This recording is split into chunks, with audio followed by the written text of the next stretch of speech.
What's up, everybody? Duke here. Hope you all are being safe, sane, happy, and healthy through these really crazy and depressing times going on in our world today.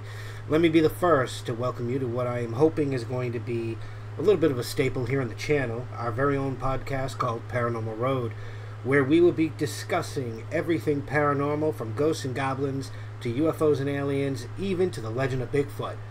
Joining me on this paranormal road is my good friend and co-host, coming at us from the great state of Texas, Dave. Dave, welcome to the show, man.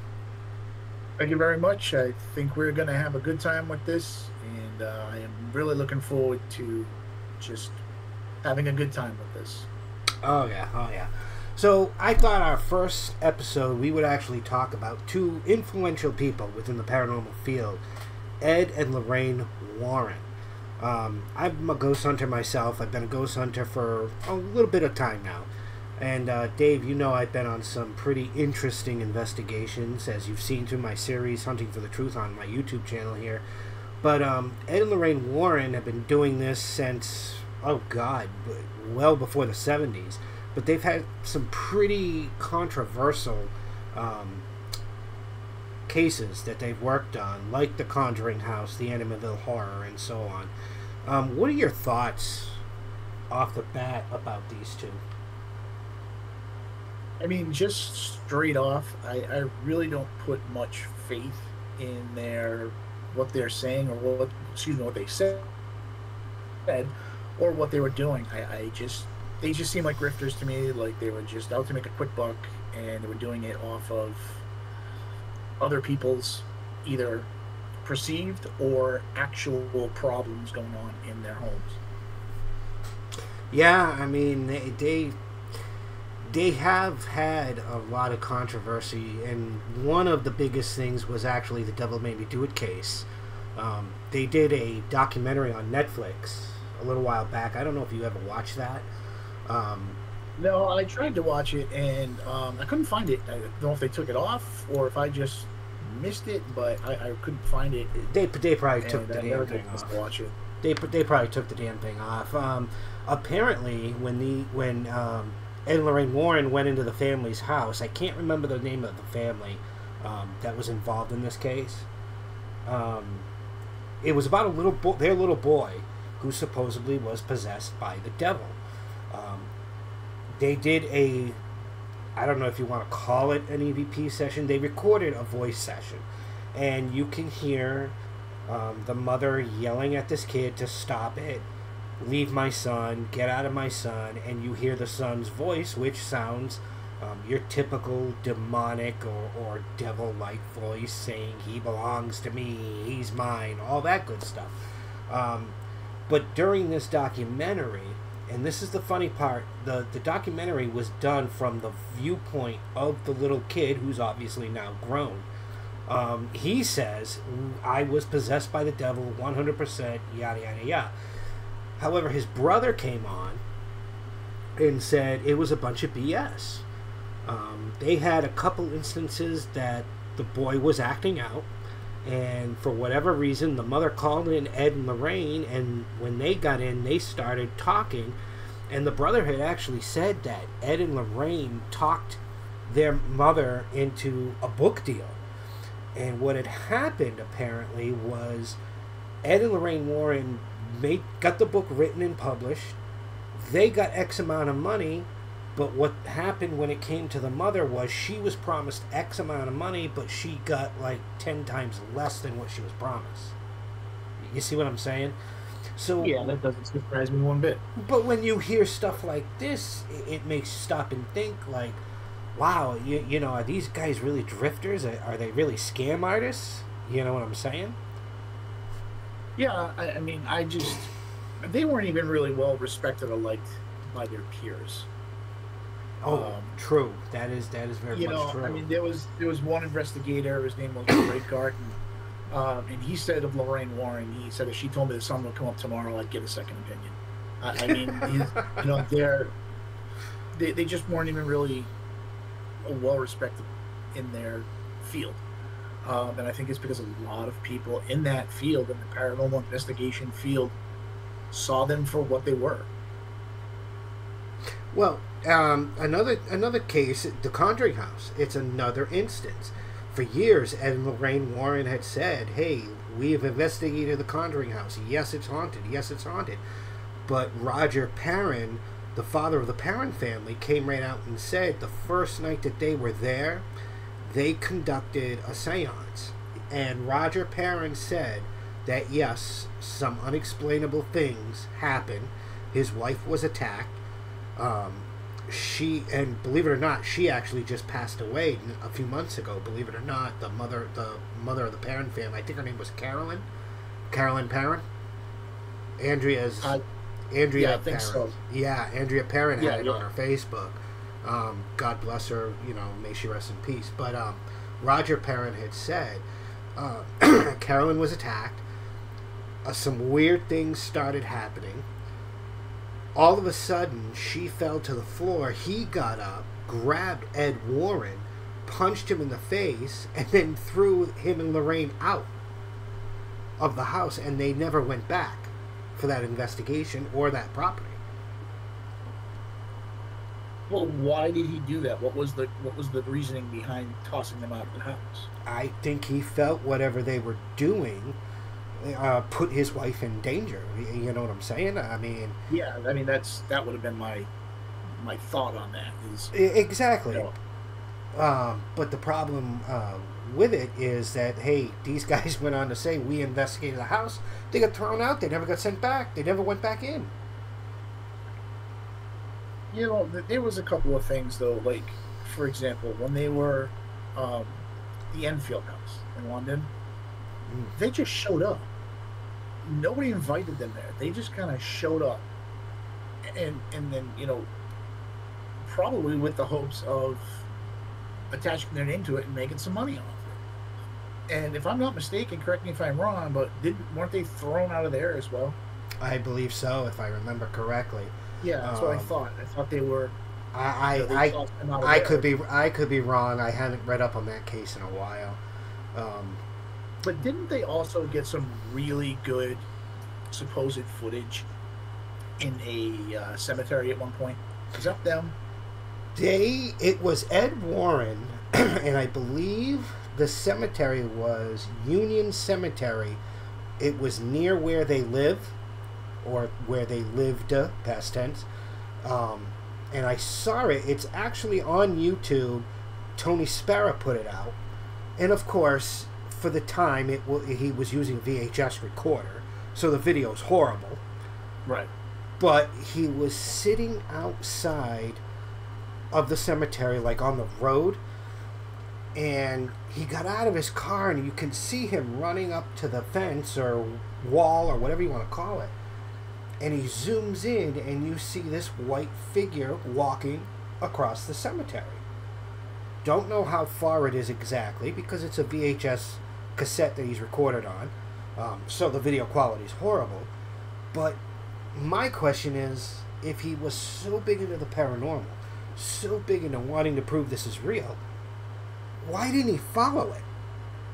Like, me personally, if I was sitting in the wall and I saw that, I would have ran after this thing, no trespassing or not.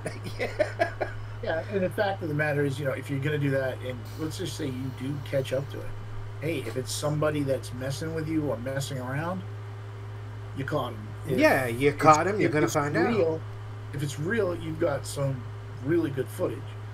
But the other thing is, if it's your best friend in a sheet running across your camera, no, you're not going to chase after. Exactly. I mean, for all we know, that was some homeless bum trying to find a place to sleep for the night, or that was somebody them setting it up. It could have been them setting it up. It could have been some random Joe just cutting through the cemetery, going home. I mean, you don't know the circumstances. Could have been a psychopath too, and I mean, you don't want to chase that. yeah, no kidding. But you just don't know what the circumstances was back in I think it was the mid '90s, early '90s. I mean, yeah, I think it was the early '90s. Yeah, here we are, 40+ years later. So it's hard to determine.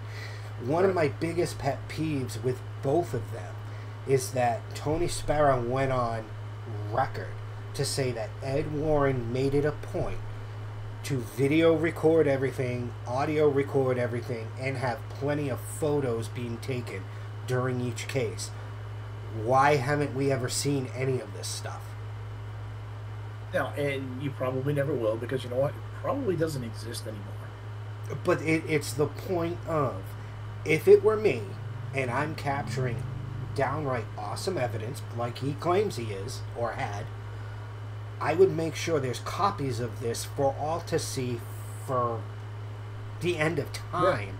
I mean, I am going to want to be the OG of this stuff, you know? Exactly. But the problem being is you can't find a single piece of it. You can't even find any of their field notes during their investigations, which a good investigator would probably take, if I'm not assuming I'm wrong. But at the end of the day, you know, maybe today you would do that digitally, but back then it would have been handwritten notes. Well, yeah. Where's that notebook? Where's that? Today's standards are going to be digital. Right. You can do it with a digital recorder. You can be typing this stuff up on a tablet, whatever the case may be. But back then, there should be a notebook somewhere with this information in it, and it doesn't exist. Exactly, and that's my biggest pet peeve. And as far as Ed and Lorraine Warren both go, they've got some great stories attached to each of these cases. Let's look at the Annabelle doll for prime example, okay? And I hear you laughing there, but complete and total rip-off from the Twilight Zone, but go on. Well, you've got this story that this college student calls them to their house. I've got this doll, these weird things are happening, we don't feel safe, blah, blah, blah, blah, blah. Well, throw the doll away. Right off the bat, Ed and Lorraine Warren are like, yeah, there's a demon in there. Where's your proof? Like, what leads you to believe that a demon is possessing this doll or manifesting in this doll in whatever way, however you even want to say it, you know? But there's no proof. There's a great story. They get the doll home. This priest comes in, challenges the doll, says, you know, nothing is greater than God. And apparently on his way home, this priest sees the doll in a rearview mirror in the back seat, crashes and totals his car. It's just, like I said, it's a Twilight Zone episode. It's called The Living Doll. Exactly, and that is the saddest thing. If you're, and it's even a problem today, if you're going to make up a story, you're going to steal it from the Twilight Zone. In the 90s, nobody is going to remember except for somebody who's of the correct age and was a real big Twilight Zone fan that, hey, that story was just stolen from the Twilight Zone. You're kind of hoping that 99% of your audience is just going to go, wow. But you do that today, and you're a Google search away from being called a liar. Oh, God, yeah. You know, and like I said, the episode is called The Living Doll, and it actually is about two nurses. I mean, they didn't change anything. It was like they took this Twilight Zone episode, put their name at the bottom of it, and said, Annabelle. Well, and let's make some money. The whole thing about that, too, is you read the article about Annabelle, and any article I've ever read about that whole scenario, I've never once found the name of that nursing student. No. Not one time have I ever found the name of that nursing student. If somebody knows who she is, please let us know. But oh, definitely. I mean, like I said, if you just take some time, watch the Living Doll episode of The Twilight Zone, and you'll forget all about Annabelle.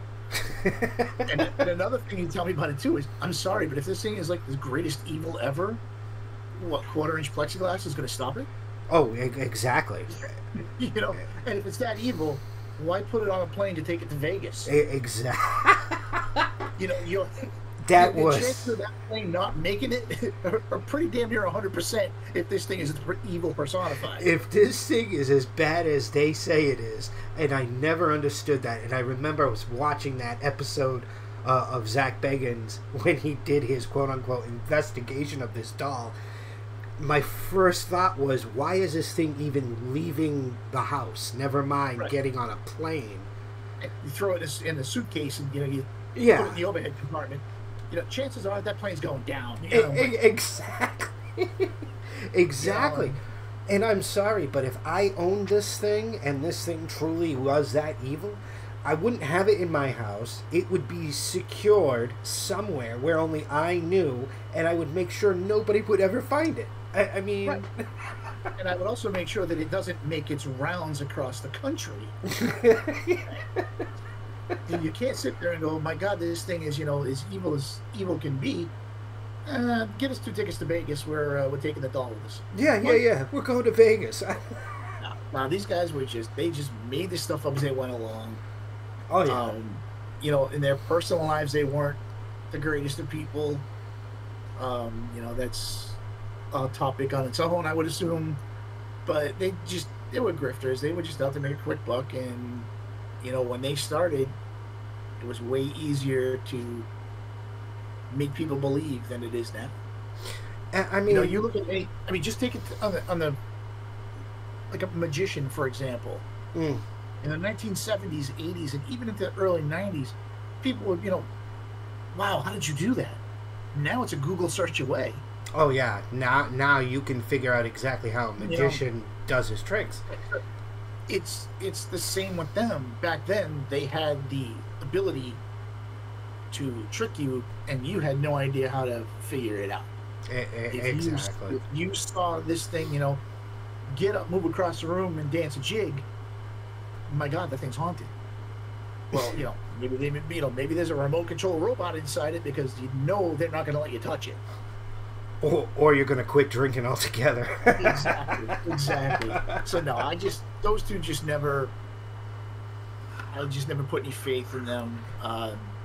Anything that I've read, watched a couple of their videos. They're, for the time period, even then, they're not great. I mean, I've seen better Bigfoot pictures. Yeah, I mean, I have to admit, I got a lot of respect for them for... I mean, I don't know if this is like a hypocrite thing of me to say. I do have respect for them because they put themselves out there within a field that back in those days, people really didn't believe in it. It wasn't a crazy thing like it is today. It wasn't as big as it is today. I think you could call them, and again, I don't think you're being hypocritical, because I'm going to say it, and I believe what I'm about to say is, honest or not, they were pioneers in that field. Oh yeah. There are probably thousands of paranormal investigators that are paranormal investigators because of Ed and Lorraine Warren. It doesn't mean that they did good, but they got people interested because, hey, if you're going to make money selling a book, you've got to get people interested. A lot of people claim that Ed and Lorraine Warren are the founding fathers of what ghost hunting has become today. Right. Whether or not that's true, whether or not anybody agrees with it, who knows? But I think it's correct. I think they're pioneers in the field. Whether their intentions were true or not, if their intentions were honest, there's still a lot of people that do what they do because of that. Exactly. I mean, all right, at the end of the day, they sold the rights to their life story to Warner Brothers, who made out all the Conjuring movies, which, I mean, you got to admit, those are actually great movies. I like them. They are. For the scare factor. There's not even an ounce of truth about their lives in those movies. Exactly. For the scare factors, they're good movies. The Annabelle movies, I wasn't too fond of, except for the last one that they did, I thought was really good. Other than that, there's nothing even true. Well, nothing that is solid evidence that says what they claim is to be true. Right. And that's the sad part. It's also sad if you think about in the context of, yes, they're pioneers in the field, but it was all built on a lie. Well, and that's the other thing, too. If you think about it, it was all built on a lie. I mean, look at what you got ghost hunters on TV now, like Zach Bagans. I can guarantee you 98% of what Zach Bagans shows us on television is all a lie. There might there might be that lousy 2% of what he shows us is the real deal. But 98% of what we see on Zach Bagans' television shows is just a bunch of BS. I can tell you that right now. But I don't hold that against him. The man's on television. That's his bread and butter. That's how he makes his living. If I had if I had a television show, I'd probably be doing the same thing. You would and too. You know who? And yeah, exactly. And you know, I'm sorry. You know, a lot of people probably won't like what I'm about to say, but Ghost Hunters was, I'm gonna say, 98% made up. Yeah, I have to admit that. Don't get me wrong. Those guys, before they went on television, I think they were true believers, and I think they still are. But I think when you're going to houses and nothing's happening, and as if you notice, when that show first came on, all the shows were in people's houses. Mm. And then it switched over to warehouses, bars, hotels, motels.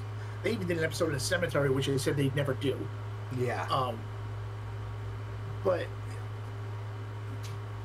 when 98% of the time you're going to someone's house and nothing happens, and you've got a contract to fulfill, it's time to make things happen.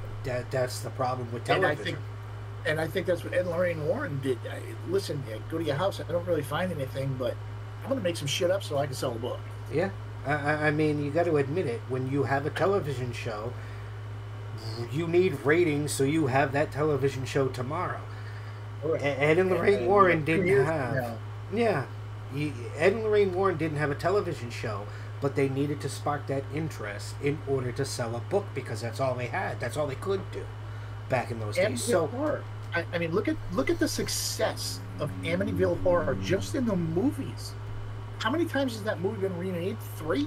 Oh God, yeah, 3 or 4. At least it's 3 or 4 times that movie's been remade since the original came out in what, 1977? Yep. And there is nothing to back that up. They've said that that movie was, that show, nope, not the show, the book, was concocted over a night of drinking wine. Yeah. They were like 4 bottles of wine deep, and somebody came up with this idea. And, you know, somewhere down the road, I'm sure we'll do an episode of this on the Amityville house. But, you know, you've got to say, why has nothing happened in that house since? That always bothered me. Nothing. That always bothered me. And I got to tell you, that movie, I was a kid when that movie came out. Scared me to death. Yeah. I couldn't sleep for a week. I was like 7 years old when it came out in the theaters. Maybe saw it when I was like 9 or 10. I could sleep for a week after watching it. You know, I ranked that movie up there with The Shining. Yep. And Salem's Lot. Mm-hmm. 3 movies that scared me to the point where I couldn't sleep. And, you know, Salem's Lot and The Shining made up. Amityville was supposed to be based on a real story. And so that was the scary part of that. And now you find out, you know, it was all just a story that a few people sitting around a table drinking some cheap wine made up. Well, after the Lutz family abandoned the house, the new owners went on record to say, there's nothing here. It's not haunted. Same thing with the Conjuring house. When the Perron family sold the house, the owners that bought it after the Perron family said flat out, there's nothing here. Yep. Then all of a sudden, they sell the house. Corey and Jen Heinzen, if I said that right, probably didn't. They come in and they're like, oh my God, it's haunted again. I was wanted to investigate there. Unfortunately, I'm not going to. That's a story for a different episode, but that's besides the point. You have all of these haunted locations that these owners are saying, this happened, that happened, this happened, that happened.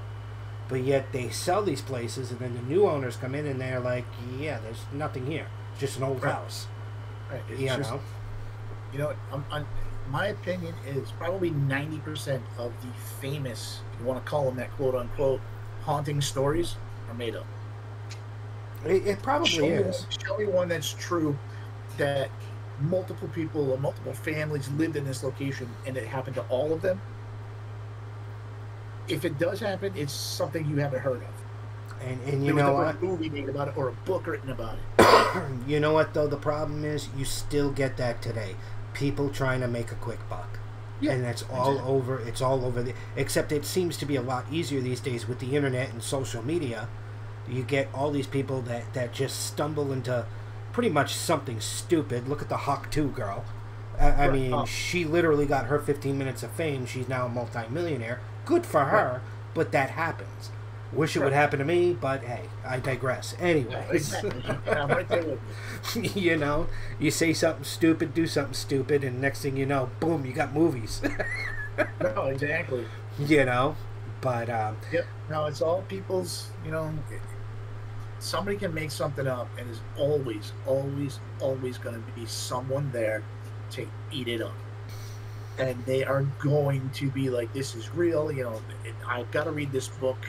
They said it was real. It happened. I've got to read this book. I've got to see this movie. I've got to go, to this location. And you get weirdos that just drive by houses. Do you know the Amityville house? They actually had to legally change the number of the house just to really, keep it from driving by it. Yeah. no kidding. I never knew that.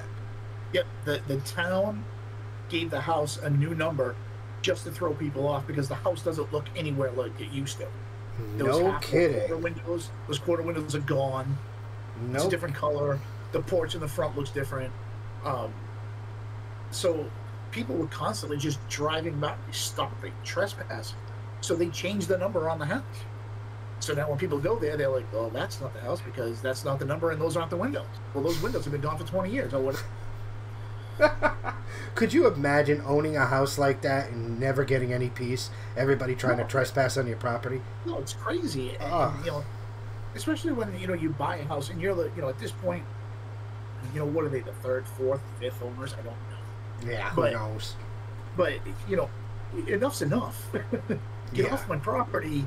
Yeah, Leave me alone. I had nothing to do with any of this. yeah. That's gotta be rough when you buy a Yeah. house like that. And I think if the minute I bought it and that stuff started happening, I'd sell it instantly. Yeah. Other things, happening. Okay, like for example, ghost hunters. In the earlier episodes, they would tell people, yeah, you think that this noise was the previous owner. It's actually air in your pipes. Their first episodes were they were trying to debunk Yeah. what was going on, and if they found something that was debunkable, if that's a word, they would tell people, and it wasn't like it was towards the end when it was, "Oh, what was that? Oh, well, that must be the ghost of the person that lived here before."